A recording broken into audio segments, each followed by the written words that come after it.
Bom, primeiramente queria dar boa tarde a todos vocês. Obrigado pela oportunidade de vir falar sobre um tema. Dentro da neurologia me pediram para falar sobre um tema que fosse de maior alcance. E entre as patologias que a gente tem na parte de neurologia, eu acredito que o acidente vascular encefálico, o famoso AVC, é o mais interessante e o mais prevalente na nossa sociedade hoje, na sociedade moderna, assim como o infarto agudo do miocárdio é na parte de cardiologia. Então, assim, eu achei que é um assunto mais interessante para vocês terem em mente e a gente ver o que pode ter de novidade, o que a gente pode fazer para diminuir o risco que essa patologia pode causar na vida de uma pessoa. Eu coloquei até sobre o atendimento na fase aguda, mas na verdade o que eu vou abordar mais é a fase hiperaguda mesmo. São as primeiras 6 horas do atendimento de um paciente que sofre um AVC, tá certo? Bom, primeiramente, só para falar um pouquinho sobre a... Deixa eu só ligar aqui. Primeiramente, só falar por que o AVC é importante na nossa sociedade. A gente sabe que hoje no mundo cerca de 17 milhões de pessoas vão ter um AVC durante um ano, tá certo? É uma patologia bem considerável. E 1 a cada 6 pessoas terá um AVC na sua vida, ou seja, vai sofrer um AVC. Então aqui dentro tem várias pessoas que até morrer vão ter um AVC. Então, assim, é uma patologia muito em voga, muito discutida na nossa sociedade. E no Brasil, cerca de 170 mil internações por ano pelo AVC. Nos dados do DataSUS, isso daí chega a cerca de até 2 a 3% das internações no SUS e nas internações gerais até 10%. E por que o AVC é importante hoje? Há 50 anos atrás, a gente não falava muito sobre AVC, não falava muito sobre infarto. Hoje a gente vê que as doenças infecciosas estão diminuindo, mas as doenças cardiovasculares estão aumentando. Então, devido ao aumento da expectativa de vida da população, a gente tem um maior número de casos de AVC. Só considerando, uma coisa a ser considerada é que 1/3 dos casos de AVC ocorre na população abaixo de 65 anos. Se 1/3 da população abaixo de 65 anos, dos casos de AVC, ocorre abaixo de 65 anos, a gente tem um número muito grande de pessoas que estão na idade ativa, ou seja, estão trabalhando, vão ter AVC. E por causa disso, a gente também vê que dessas pessoas que estão a população economicamente ativa, 75% dessas pessoas que sofrem AVC não retornam ao trabalho, ou seja, ficam encostadas, ficam inválidas, de certa forma inválidas. Então, com isso a gente vê que é uma doença que causa uma destruição não só na vida da pessoa, mas na vida dos familiares, na vida dos amigos, na vida social dessa pessoa. Então, isso estraga completamente os planos e os sonhos dessas pessoas. E, dentre os pacientes que sofrem AVC, a gente vê que é a segunda maior causa de óbito no mundo, só perde por um infarto. Mas é uma doença que a gente vê que está abraçando o coração, ou seja, quem sofre AVC provavelmente tem alguma doença cardiovascular associada também, porque é um fator de risco para isso daí, tá certo? Então, a gente vê que 85% desses óbitos dos pacientes, então, sendo a segunda maior causa de óbito, 85% deles ocorrem nos países em desenvolvimento. Isso daí por causa da política pública nos países em desenvolvimento, que ela não tem um financiamento de prevenção. Então, o paciente hipertenso, o paciente diabético, eles têm um controle, um mau controle da sua comorbidade, e isso favorece o aparecimento do AVC. Por isso, ele está mais concentrado nos países em desenvolvimento. No Brasil, 17% do total de óbitos ocorre pelo AVC, tá certo? Sendo a primeira causa. Ou seja, tem mais pacientes que morrem de AVC do que morrem de infarto. E isso também é secundário ao tratamento e à prevenção dessas patologias. Se a gente for levar em consideração o número de hospitais ou o número de locais de atendimento de emergência no infarto, é muito maior o número no Brasil do que o número de locais de referência para controle de AVC. Então, e é uma patologia que tem uma casuística de prevenção igual à do AVC, igual os dois são iguais. São doenças cardiovasculares e cerebrovasculares. Então, eles têm um tratamento nessa fase aguda igual, porém, hoje se sabe muito mais. Qualquer pessoa que você pergunte vai saber diagnosticar um infarto, mas não vai saber diagnosticar um AVC. Vai saber tratar o infarto, um médico geral, ele vai saber tratar o infarto, mas não vai saber tratar de forma adequada um AVC. Daí a necessidade da gente conhecer bem essa patologia e ver que o tratamento é mais ou menos igual para as duas patologias. Próximo. Isso daqui, eu coloquei só uma referência, como eu acabei de dizer, que o AVC, a maioria das pessoas não sabem fazer o diagnóstico dessa doença. Uma pesquisa feita no Brasil mostrou que 22% das pessoas não sabiam nenhum sinal, não acertavam os sinais para AVC. Ou seja, 1/5 da população não sabia como diagnosticar, como ver um AVC. E 51% das pessoas ligaria para um familiar se soubesse, se imaginasse que estava tendo um AVC. Ou seja, perderia tempo no atendimento, perderia tempo no tratamento preconizado na fase aguda, tá certo? Eu vou ligar primeiro para um parente meu, ele que vai chamar a ambulância para levar para o pronto-socorro. Isso daí perde tempo. Cada minuto é importante para a gente ganhar neurônio, tá certo? Próximo.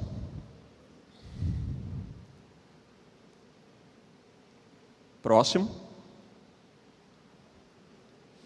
Não está funcionando. Próximo slide. Bom, o AVC, então, como eu falei, é uma emergência médica e, eventualmente, pode ser cirúrgica, se a gente leva em consideração uma hemorragia ou um AVC que esteja causando um aumento da pressão intracraniana. E ele representa, como eu já tinha falado, 10% das internações hospitalares no Brasil, tá certo? Ou seja, é muito prevalente. E dentro dessas internações hospitalares no Brasil, o que a gente tem que levar em conta por causa da importância que existe a prevenção para o AVC? A gente tem um tempo prolongado de internação dos pacientes. Obrigado. A gente tem um tempo prolongado de internação desses pacientes, ou seja, ele vai ficar muito tempo internado no hospital devido ao seu déficit, até a família se acostumar com uma hemiparesia, com alteração da fala. Obrigado. Com alteração da fala, com todos esses déficits que são novos para os familiares, ninguém nunca ouviu falar sobre isso, até eles se acostumarem com isso e conseguir se adaptar a sua casa, a cama do paciente, o quarto do paciente, o banheiro, para ele receber esse paciente, vai demorar no atendimento, vai demorar no tempo de internação dele até ir para casa. A reabilitação desse paciente é prolongada, ou seja, eu preciso fazer muitas sessões de fisioterapia, muitas sessões de fonoterapia, até ele ter um ganho funcional, para ele começar a ter uma certa independência funcional. E eu tenho a necessidade, então, de fazer o suporte, os cuidados de saúde domiciliares, às vezes precisando de um sistema de home care, com enfermeiro, com terapeuta ocupacional, com fisioterapeuta, com fonoaudiólogo, tudo indo em casa para poder fazer o atendimento desse paciente. E 30% dos pacientes que sofrem um AVC e que vão para casa necessitam de algum tipo de apoio para caminhar. Vão precisar de um andador, vão precisar de uma pessoa indo junto ou vão ficar cadeirantes mesmo. Então a gente tem que levar tudo isso em conta, ou seja, é melhor a prevenção do que o tratamento mesmo quando já aconteceu o AVC do paciente. Não está funcionando. E por causa disso, então, eu tenho, isso daqui é uma imagem que eu gosto de colocar isso daqui para a gente ver. O tempo é cérebro, é a mesma coisa que é utilizado para cardiologia, que o coração também, o tempo é fibra cardíaca também. Então, depois de 6 horas de uma isquemia cerebral, de um acidente vascular cerebral, eu tenho uma irreversibilidade do quadro, ou seja, o paciente vai ficar com aquilo para sempre, com aquele déficit para sempre. Devido a isso, a gente precisa ter em mente sempre qual é o tipo de déficit que o paciente vai ter, que a gente consiga identificar da forma mais rápida possível um AVC, para a gente poder tratar. E, então, com isso a gente vê que é necessário fazer campanhas educacionais para a população, para os profissionais de saúde, para dar agilidade nesse atendimento, tá certo? Então a gente precisa conhecer muito bem o quadro para poder tratar. Próximo. E aqui é só um slide mostrando como que é a área de uma isquemia, de um AVC. Então, 1 minuto depois que eu tive uma perda de circulação, de fluxo sanguíneo dentro do cérebro, eu consigo ver que tem uma área que a gente chama área de penumbra, que é a área que eu ainda tenho cérebro viável, porém ele está com uma certa redução de fluxo sanguíneo. Então, com 1 minuto eu começo a ter isso. Com 15 minutos eu já tenho uma perda de neurônio em alguns pontos. Com 30 minutos essa área vai aumentando. E com 3 horas a área de perda de fluxo sanguíneo irreversível, que é esse que está em rosa mais forte, a gente vê que ele é maior. E com 6 horas eu tenho toda essa área que a gente tem ainda da penumbra, que é o rosa mais claro ao redor, ele vai estar totalmente isquemiado. Então eu tenho uma reversibilidade de toda a região que sofreu.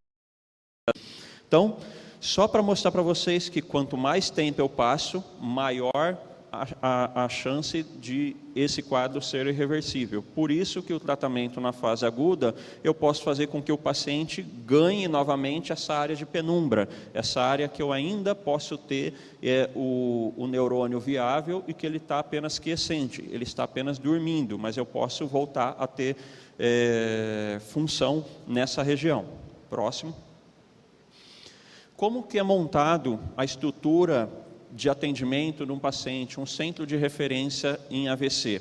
O mínimo que eu preciso ter para funcionar esse centro, eu preciso ter uma equipe de AVC pronta, sendo coordenada por um médico que saiba, que saiba identificar e tratar um AVC. Eu digo para vocês, às vezes é difícil a gente fazer o diagnóstico de AVC, principalmente AVC em locais que são muito raros, principalmente no tronco encefálico, por exemplo. É difícil da gente fazer esse tipo de identificação. Então eu preciso ter um especialista que saiba identificar. Então eu preciso ter um neurologista, um neurocirurgião que saiba identificar então esses AVCs. E eu preciso ter protocolos clínicos bem embasados para a gente poder fazer esse diagnóstico bem feito e eu poder tratar de forma adequada, porque eu posso ter complicações com o tratamento, então eu preciso diminuir o risco dessas complicações. Eu preciso ter um neurologista ou um neurocirurgião de plantão disponível de sobreaviso 24 horas por dia, 7 dias por semana, 30 dias no mês. Então eu preciso ter sempre disponível esse tipo de profissional para eu fazer o atendimento nessa fase, porque eu não posso perder tempo, eu não posso ter a possibilidade de ter que procurar um neurologista na cidade que vá poder atender esse caso. Quanto mais tempo eu perco, menos cérebro esse paciente vai ter de ganho. A enfermagem precisa estar treinada, então, para atendimento nesses pacientes com AVC.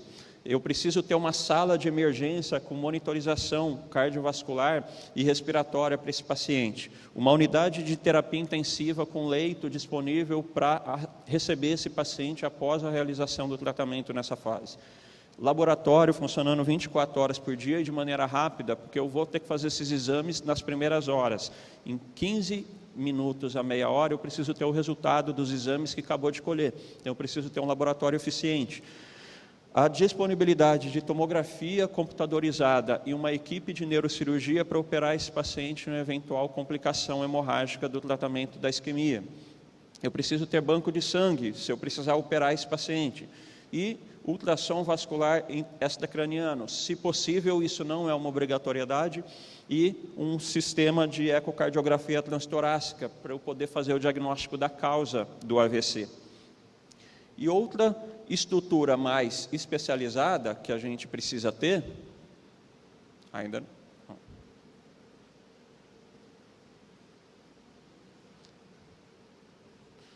Está devagar isso.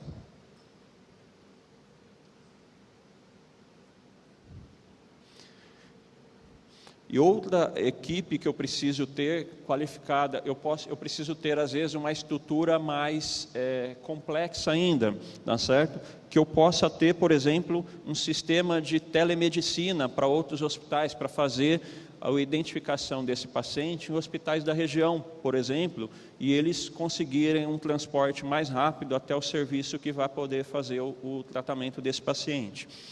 Um sistema mais complexo isso daqui, então, eu preciso ter angiorressonância ou angiotomografia de crânio e angiografia digital para o diagnóstico do local onde eu tive a oclusão do vaso que foi isquemiado. Doppler transcraniano, para eu também diagnosticar o vaso que foi ocluído.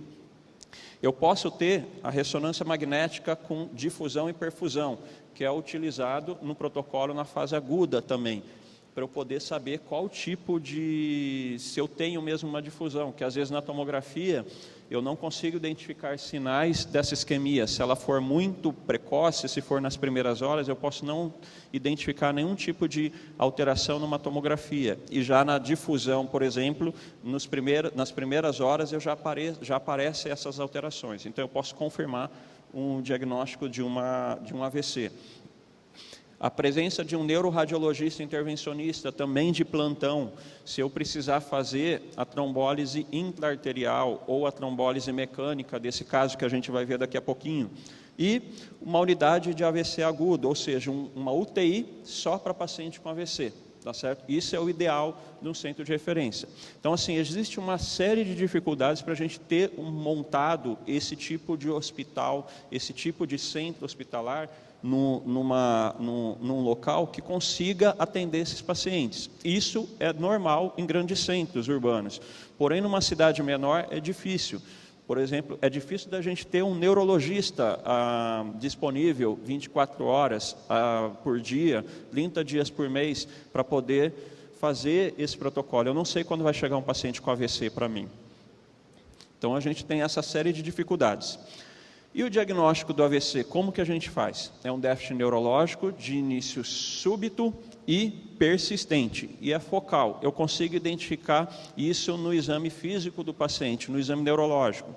O quadro mais clássico de AVC, o paciente fica hemiplégico à direita e com afasia, ou seja, com dificuldade de falar ou de compreender a fala, tá certo? Então, essa é o quadro mais clássico de um AVC, porque o local mais comum de causar um AVC é uma oclusão na artéria cerebral média, lá dentro do cérebro, e ele vai causar uma alteração na cerebral média do lado esquerdo, que é o hemisfério dominante na maioria das pessoas. Então, esse é um quadro mais clássico de um AVC. Eu digo que o diagnóstico é difícil, porque eu já tive um caso de uma paciente, isso é comum, de uma paciente que trabalhava no hospital, ela teve um AVC dentro do hospital, no trabalho, tá certo? Ela foi levada para o pronto-socorro, eu fui chamado, eu não estava na escala de sobreaviso, mas eu fui chamado para avaliar essa paciente, porque como era conhecida tudo do hospital, me chamaram para avaliar. Fui avaliar ela com 3 horas e meia depois do início do déficit, tá certo? Então, a gente vê que mesmo quem trabalha dentro da área pode perder tempo tentando fazer um outro diagnóstico diferencial para esse tipo de problema. Essa paciente em específico, eu consegui fazer a trombólise para ela reverteu o déficit dela e melhorou do quadro. Então, assim, a gente vê que precisa fazer o diagnóstico correto e de maneira mais rápida para a gente conseguir melhorar o quadro do paciente. Como que a gente faz para poder diagnosticar isso daí? E como que a gente pode fazer campanha para poder saber como que funciona o AVC? Primeira coisa, usar uma escala que seja simples e que qualquer pessoa, que mesmo sem instrução educacional, ela consiga identificar os sintomas. É igual se eu falar para qualquer pessoa sem instrução como que identifica o infarto, ele vai falar que é dor no peito. E às vezes dói o queixo e irradia para o braço. Então, para um AVC, é difícil da gente fazer o diagnóstico. Mas hemiparesia e afasia são as principais alterações, são as mais comuns que a gente vê. Então, eu peço para esse paciente que está com suspeita de AVC, pede para ele tentar sorrir. A gente vê que ele tem uma assimetria, então, da face, do lado porque eu não vou ter o movimento da metade inferior da face, tá certo? Então, eu peço para esse paciente sorrir, a gente vai ver que a boca entorta para um lado. Outra coisa, fraqueza nos braços. Então, eu peço para os pacientes manterem o braço elevado, o braço que está com fraqueza, se ele tem uma força ainda, ele consegue elevar, mas permanecer elevado, ele vai fraquejar e o braço vai cair. E a perna a mesma coisa. E a fala pode estar normal, então pode estar incompreensível, ele fala, não fala coisa com coisa, tá certo? O paciente parece estar confuso, isso pode ser um sinal de um tipo de afasia também, ou ele não consegue pronunciar, não sai a fala. Então, a gente tem uma escala que é a mais conhecida, que é a mais utilizada, passa para mim que está ainda ruim, que é a escala de Cincinnati, que é a sigla SAMU, tá certo? Então eu peço para o paciente sorrir, eu peço para o paciente abraçar, que eu vou ver que ele está fraco de um lado, eu peço para o paciente tentar cantar uma música ou falar, eu vou perceber que a fala dele está alterada. Se eu tiver esses sinais, eu ligo para a urgência, eu ligo para o SAMU, ligo para chamar uma ambulância. Então, isso daqui é uma adaptação de um teste da escala pré-hospitalar, que é o FAST, que é no Brasil, como é muito conhecido o SAMU, aqui que é o Serviço de Atendimento Móvel de Urgência, ele é utilizado então para fazer esse tipo de campanha. Então, a gente tem uma possibilidade de conseguir que seja feito um diagnóstico rápido e o paciente ser encaminhado de maneira rápida para um pronto-socorro. Próximo. Avaliação, eu acho que passou, volta um para mim, mais um,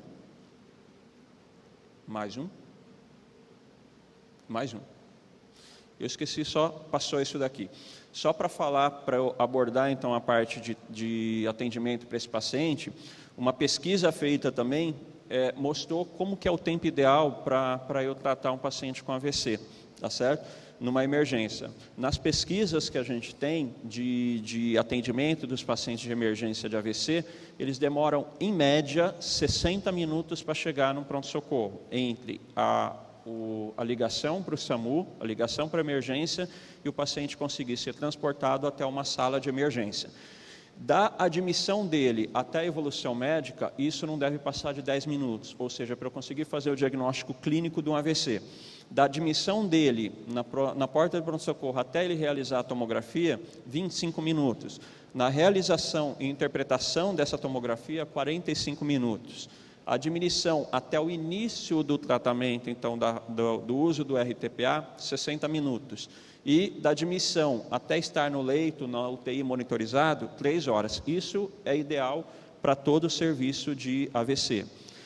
O tratamento hoje preconizado é em 4 horas e meia para a gente fazer esse tipo de medicação, essa RTPA aqui, que é a medicação alteplase. Como que eu vou conseguir fazer? O paciente ideal, ele consegue chegar no pronto-socorro em 60 minutos. Se eu estiver no mundo maravilhoso, que a gente vê, que é o local ideal, a gente vê que até ele receber a medicação são 60 minutos. Então, se eu estiver num local melhor do mundo, o paciente vai demorar 2 horas para fazer o atendimento, para fazer o tratamento com RTPA. Isso no melhor local, isso nos Estados Unidos e na Europa, que tem os melhores centros de referência para AVC. Na Finlândia, na região, no Johns Hopkins, em Harvard, que a gente tem os melhores centros para isso daí. E aqui no Brasil, como que a gente vai conseguir fazer isso? Às vezes dobra esse tempo, então o paciente, até ele começar a receber a medicação, pode demorar 4 horas, e eu tenho 4 horas e meia para fazer a medicação na veia, tá certo? Então, por isso que o primeiro atendimento até ele chegar no hospital é primordial, é uma emergência médica, tá certo? Então, eu preciso fazer de forma mais rápida possível. Pode passar? Pode passar? Pode passar? Pode passar. Então, como que eu utilizo para fazer a avaliação desse paciente na fase dentro do hospital, no local de emergência, então? Bom, qual que é o tipo de protocolo que eu utilizo, então, para avaliação desse paciente? É um que a gente chama de NIH, tá certo? É o protocolo da NIH, que é o Instituto Nacional de Saúde americano, então, com a escala do AVC. Tá certo? Então, esse é o protocolo que a gente utiliza para o paciente na fase intra-hospitalar. Ele deve ser aplicado na admissão do paciente, logo que ele chega, a cada hora, então a cada 1 hora, nas primeiras 6 horas que eu faço a avaliação desse paciente, com o uso da medicação, e a cada 6 horas nas primeiras 18 horas. Então, nas primeiras 24 horas eu tenho que monitorizar esse paciente para eu ver se ele teve alguma recuperação com o uso da medicação que a gente vai fazer nessa fase aguda. Esse aplicativo, essa escala que a gente utiliza, ele é facilmente baixado. Aqui eu coloquei só algumas páginas que a gente vê de aplicativo de celular, tem no Android, tem na Apple. Então a gente vê que tem esse tipo de escala e que a gente pode fazer a avaliação desse paciente. Pode passar? E nisso daí eu vou avaliar, então, o nível de consciência desse paciente, alterações motoras desse paciente, alteração da musculatura, do olho, como que está funcionando. Então, pode passar? A melhor resposta, então, motora, a melhor resposta sensitiva, tudo isso daqui, e ele dá uma graduação para isso daí. Pode passar? Aqui eu só estou mostrando, então, toda a escala, como que ela funciona. Na parte da melhor linguagem, eu avalio, por exemplo, peço para o paciente repetir algumas frases, identificar alguns objetos, alguns desenhos, para eu avaliar a parte da linguagem. Então, se ele está com afasia, se ele tem alguma outra alteração, pode passar. Esses são essa parte da escala que a gente vê, pode passar. A parte de articulação da fala, a parte de evolução, então, de desatenção desse paciente, pode passar. Eu peço para ele falar algumas palavras, então, para eu ver os fonemas dele, como que está, essas palavras são fáceis da gente ver, isso é adaptado para o português, e eu vejo o paciente, eu peço para ele descrever o que está de errado nessa imagem, tá certo? Para eu ver se ele tem uma atenção preservada. Ele pode, por exemplo, ter uma desatenção do lado esquerdo, então ele não consegue, ele fala que está derrubando água aqui na pia, mas ele não fala nada sobre o menino quase caindo aqui da cadeira, tá certo? Então eu posso ver uma desatenção, uma heminegligência, por exemplo, de um déficit parietal à direita. Pode passar? E dentro dessa escala, então, eu posso ter de 0 até 42 pontos. O que isso vai me dizer? Se eu tenho ou não um AVC e qual é o prognóstico desse AVC. Quanto maior a pontuação nessa escala, mais severo, mais grave é o quadro de AVC. Então, menor a chance de recuperação, mais tempo de internação desse paciente no hospital. E AVC menor, um AVC que o paciente às vezes só tem uma dificuldade para falar. Então ele vai ganhar até no máximo de 2 a 4 pontos no AVC. E eu utilizo, então, na avaliação inicial desse paciente, a gente fez a monitorização desse paciente, então, oximetria de pulso para ver se ele está com a parte respiratória adequada, mensuração da temperatura corporal para eu não deixar o metabolismo cerebral aumentar se o paciente tiver uma tendência de ter uma hipertermia, ausculta da carótida para eu ver se tem algum sopro, observação das veias jugulares para ver se eu tenho alguma alteração cardíaca, que esteja uma ingurgitação, por exemplo, das veias e uma insuficiência cardíaca que pode estar causando, ausculta pulmonar e avaliação do padrão respiratório, palpação e ausculta abdominal, pulsos periféricos para eu ver se tem alguma assimetria, se tem alguma arritmia, edema de membros superiores e inferiores para avaliar se eu tenho alguma alteração cardiovascular ou renal, monitorização da pressão arterial não invasiva e monitorização cardíaca não invasiva. Pode passar?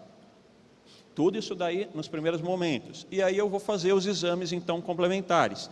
Tomografia de crânio, se eu tiver sorte, eu consigo ver uma área hipodência, então, na região frontal do lado esquerdo, e eu consigo ver que esse paciente tem um AVC. Se não, eu posso fazer a sequência de difusão da ressonância, que eu consigo fazer em 7 a 10 minutos, e eu posso também ter o mesmo padrão, eu consigo definir com certeza se tem um padrão de AVC nesse paciente.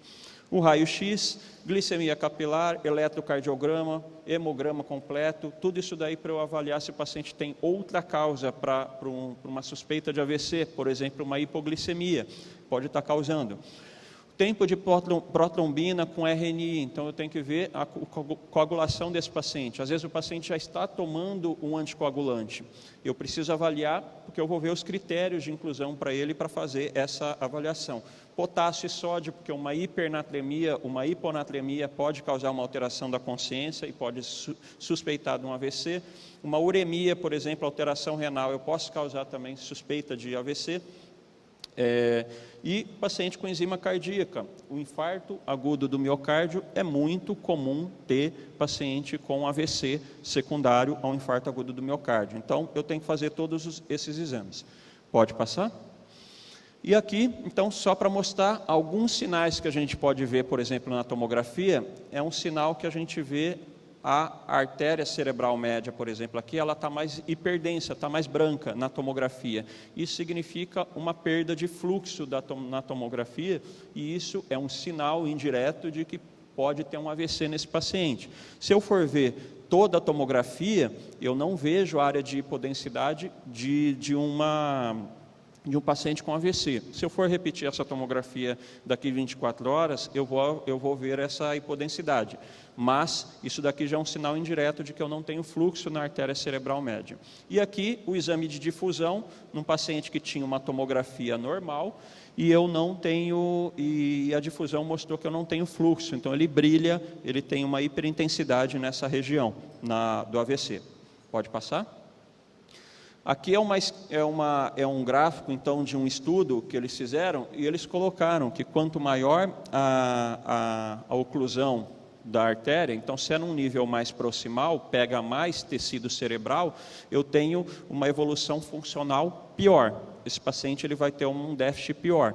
E se eu tiver então, paciente que tem uma alteração proximal da artéria cerebral, uma oclusão proximal da artéria cerebral média, ele vai ter só 5% de melhora.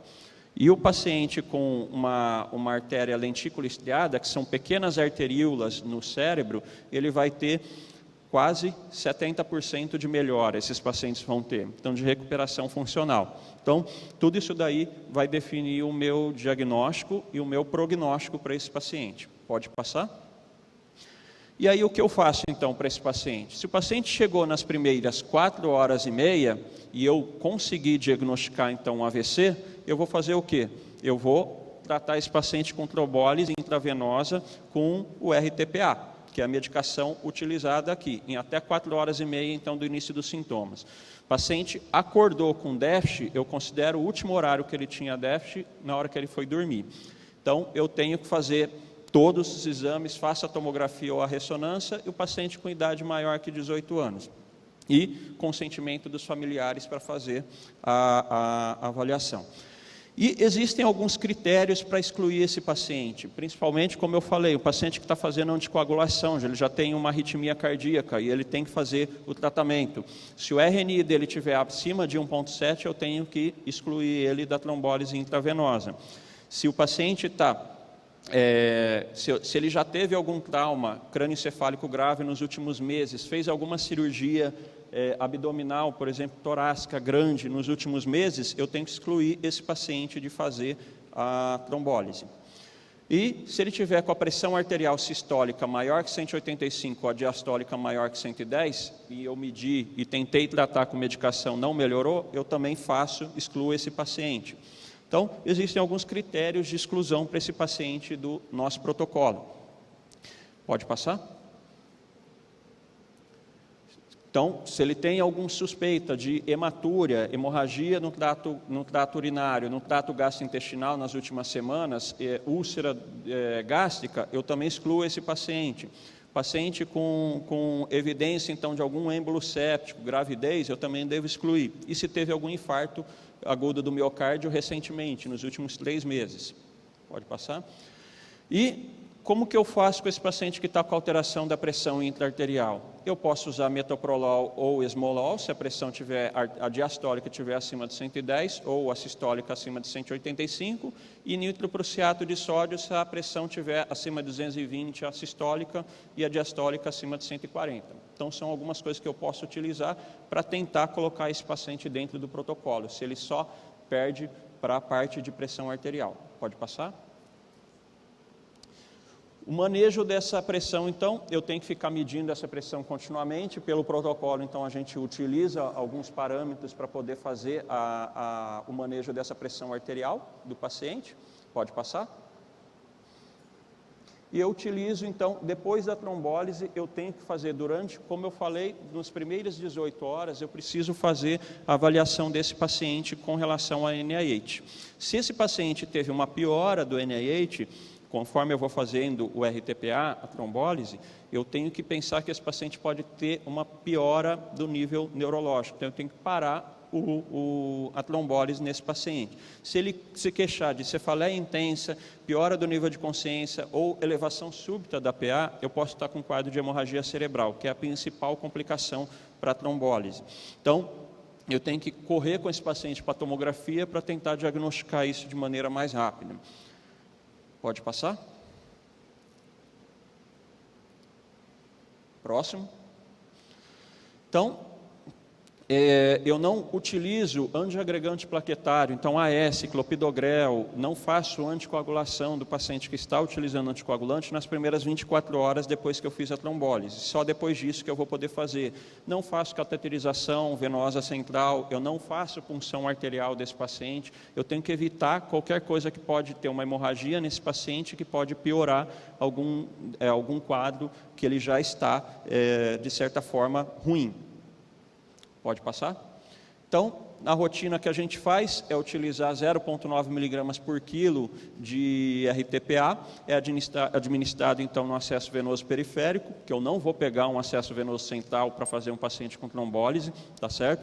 E no máximo 90 miligramas, então o paciente obeso vai utilizar uma subdose da medicação e eu injeto 10% da dose no primeiro minuto e depois 90% da dose correndo em bomba de infusão em 60 minutos. E existem alguns protocolos sendo pesquisados ainda no Japão que eles estão querendo diminuir essa dose para 0,6 miligramas por quilo e viram que tem um efeito parecido, quase igual o de 0,9. Então, assim, nos próximos anos a gente pode ter alguma mudança com relação a esse protocolo. Então, utilizando a medicação, a gente tem risco de complicação. Principal complicação, hemorragia cerebral, tá certo? Um paciente que teve uma reperfusão do local da isquemia e os vasos desse paciente já estavam com problema e não foram suficientes para manter o fluxo sanguíneo. Então, teve um extravasamento do fluxo sanguíneo nessa região. O que eu vou fazer para esse paciente com hemorragia? Dependendo da hemorragia, nada. Eu só vou observar e baixar a pressão desse paciente, tá certo? Se for uma hemorragia profunda, eu não faço nada. Esse paciente aqui, eu tenho uma compressão, é uma hemorragia que chega a ser superficial, tá certo? Então, eu posso fazer uma drenagem desse hematoma. Por isso que eu preciso ter um neurocirurgião no serviço para avaliação. Próximo. Aqui, então, só para mostrar, é um dado para a gente ver qual o risco de complicação hemorrágica. Se o paciente já faz uso de aspirina, então do AS ou clopidogrel, ele ganha 3 pontos. Se o paciente tem um NIH mais alto que 13, ele ganha 2 pontos. Então, isso aqui é uma tabela que foi feita com alguns fatores de risco para a complicação hemorrágica para um paciente que vai ser submetido à trombólise. Pode passar? E eles viram que um paciente com mais de 9 pontos, então nesse score, ele tem um risco de até 9 vezes de ter uma hemorragia em relação a um paciente que não fez a trombólise. Então a gente vê que quanto mais processos que ele tem, que ele faz, que tem chance de hemorragia, eu tenho um risco grande para isso daí. E o tratamento nem sempre é o mais adequado. Então eu tenho que parar o uso do RTPA para esse paciente, eu tenho que ver se não está sendo utilizado, fazer uma tomografia para fazer o diagnóstico precoce e talvez tratar cirurgicamente esse paciente e fazer os exames laboratoriais e às vezes fazer até transfusão se a hemorragia for muito profusa. Próximo. E eu faço crioprecipitado, plasma fresco congelado para esse paciente para poder diminuir o efeito que o trombolítico vai causar nesse paciente. Então, para diminuir essa hemorragia que está em curso. Pode passar? E eu vou infundir fluido para quê? Para diluir o RTPA e evitar, então, dele ter uma piora com a medicação que já foi infundida. E eu posso fazer, então, uma cirurgia, se for o caso, por exemplo. Pode passar? E se eu tiver critérios de exclusão positivos para fazer a trombólise, então, intravenosa, e nessas 4 horas e meia, o que eu vou fazer? Eu posso lançar a mão do tratamento endovascular. Então, eu vou até a região do trombo, com um método, então, como se fosse um cateterismo, e eu vou com esse catéter lá, e ele vai pegar o trombo e tirar. Tá certo? É um método, olhando assim parece fácil, mas é bem complicado a gente conseguir pegar um trombo e tirar ele dali. E ele pode impactar e eu não conseguir tirar de jeito nenhum esse trombo dali. Então eu posso utilizar alguns critérios, próximo, para fazer. Aqui então um paciente que tinha uma oclusão, aqui é a artéria carótida interna, a artéria cerebral anterior de um lado, a artéria cerebral média do outro lado. Eu não tenho perfusão então em todo o território da cerebral média desse lado. A gente vê que o trombo então está impactado na parte proximal da artéria cerebral média e eu tenho, logo após então o tratamento endovascular, o trombolítico endovascular, então foi retirado o trombo e eu teve uma perfusão novamente na região da artéria cerebral média, tá certo? Pode passar? E existem alguns protocolos novos. Em 2015 saiu na Stroke, que é a principal revista referência para AVC, e nesse ano saiu no Arquivo de Neuropsiquiatria, que é a principal revista no Brasil da área de neurologia, o protocolo para tratamento endovascular. Então foi, há dois anos atrás foi começado o protocolo, foi efetivamente colocado nos centros de referência nos Estados Unidos e na Europa, e esse ano foi protocolizado agora no Brasil também no centro de referência para tratamento de AVC na fase aguda. E eles colocaram, então, critérios de inclusão para esse paciente. O principal critério de inclusão é a possibilidade de eu fazer o tratamento endovascular num tempo um pouco maior do que o trombolítico endovenoso. Então, até 6 horas depois do início dos sintomas, eu já posso fazer o uso dessa medicação, tá certo? E eu utilizo os mesmos critérios, então, de inclusão. Eu preciso fazer uma tomografia ou ressonância para efetivamente saber que é um AVC, a idade acima de 18 anos, o consentimento informado e que ele tenha critérios de exclusão para trombólise endovenosa. A mais comum que a gente vê é um paciente que está anticoagulado com Marevan, com varfarina, e ele está com RNI acima de 1,7. Esse paciente não pode fazer trombólise endovenosa, porém, ele pode fazer o tratamento endovascular. Então, esse paciente pode ser submetido a esse procedimento. E, pode passar? Pode passar? Critério de exclusão. Se eu tiver também pressão arterial acima de 185 por 110, uma melhora rápida dos sintomas, então pelo NIH da chegada e na hora que eu vou começar o trombolítico, o paciente melhorou na pontuação, ou se o déficit neurológico é tão leve que não vale a pena a gente fazer. Então ele está com uma discreta parestesia na perna, e eu vejo que é causado por um AVC, isso daí não vai causar um comprometimento funcional desse paciente. Pode passar? E no futuro, a gente tem como funciona a parte de isquemia cerebral, desde a parte de penumbra até a parte da área isquêmica mesmo. E existem várias medicações que estão sendo testadas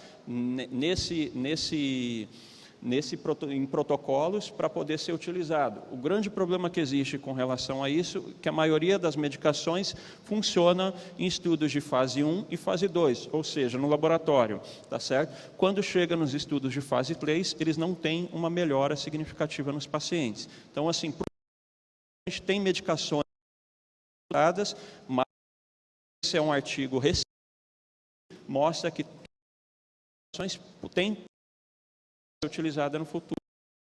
Foi mostrado em estudos pequenos ainda que tiveram a trombólise endovenosa. Pode passar? E qual o grau de paciente que teve um AVC? Eu tenho uma muito utilizada, principalmente quando ele tem isquêmico transitório.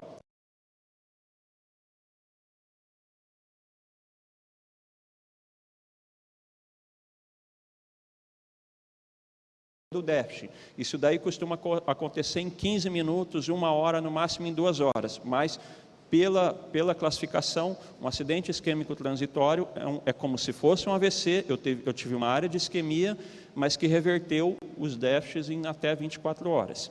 Então, quando eu tenho um paciente com AIT, eu preciso avaliar esse paciente, qual o risco dele ter um novo AVC. Se ele tiver um risco grande, eu tenho que avaliar se ele vai precisar fazer anticoagulação, se ele vai precisar usar antiplaquetário, se ele vai ter que fazer alguma intervenção. Então, paciente que é diabético, paciente que teve uma duração do AIT maior do que 60 minutos, paciente que tem algum fator clínico já, por exemplo, ele já é hemiparético por causa de um AVC anterior, a idade acima de 60 anos, então eu vejo a pontuação, e o máximo dessa pontuação é de 7. Então, paciente que tem 7 na pontuação, eu tenho que manter ele em observação, porque ele tem um risco por dia, de ter um AVC de 8,1%. E um paciente que não tem nenhum desses critérios, eu posso até ficar em observação até o tempo de melhora desse paciente e mandar ele para casa logo depois. Então, isso é protocolo, eu posso utilizar para controle desse paciente. Próximo. Então, eu posso fazer nesse paciente que sofreu um AIT antiagregação plaquetária, ou uma antiagregação só com aspirina, ou com clopidogrel junto, ou com dipiridamol junto, tá certo? Principalmente nos pacientes que não podem fazer anticoagulação plena, paciente que tem alguma contraindicação ao uso de varfarina, ao uso de algum anticoagulante, eu faço o uso de 2 antiplaquetários. Paciente que tem, por exemplo, uma arritmia cardíaca, fibrilação atrial crônica, eu preciso fazer anticoagulação nesse paciente. O uso de estatina oral, então atorvastatina, simvastatina, são protocolos para ser utilizados, porque eles vão prevenir um novo AVC. E eu preciso avaliar, então, esse paciente que teve hemorragia cerebral. O que fazer? Eu não posso usar nem antiagregante, nem anticoagulante. Então, é um capítulo à parte no tratamento de AVC. E eu não vou ficar me alongando nisso daí. Próximo.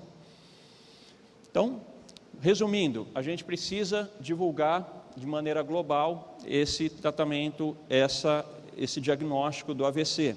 A gente precisa fazer um rápido atendimento pré-hospitalar e intra-hospitalar. E infraestrutura, então, hospitalar que seja adequada para receber e para tratar esses pacientes. E fazer a reabilitação precoce desses pacientes para diminuir o déficit neurológico focal que ele está tendo. E mudança do estilo de vida da população, porque os fatores de risco, todo mundo já sabe, são praticamente os mesmos para infarto. Pressão arterial alta, diabetes mellitus, hipercolesterolemia. Então, eu tenho os mesmos, obesidade, sedentarismo, são os mesmos fatores de risco para todas as doenças cardiovasculares. Próximo. E a gente, então, tem que lembrar disso daqui, o Ministério da Saúde, então, ele coloca o protocolo, a escala, então, de Cincinnati pré-hospitalar, sempre nas campanhas que ele faz, para a gente poder diagnosticar o mais rápido possível. E a gente tem que agir de maneira rápida. Próximo. E aqui eu coloco só algumas propagandas, então, com relação ao tratamento do AVC que a gente tem. E eu escolhi até esse tema, próximo, porque nessa semana agora, dia 29 de outubro, é o Dia Mundial de Combate ao AVC. Então, só para poder conscientizar um pouquinho sobre esse tema, que é importante, porque a gente precisa ter uma boa consciência para poder agir de maneira mais rápida e eficaz. Próximo. Obrigado. Era só isso.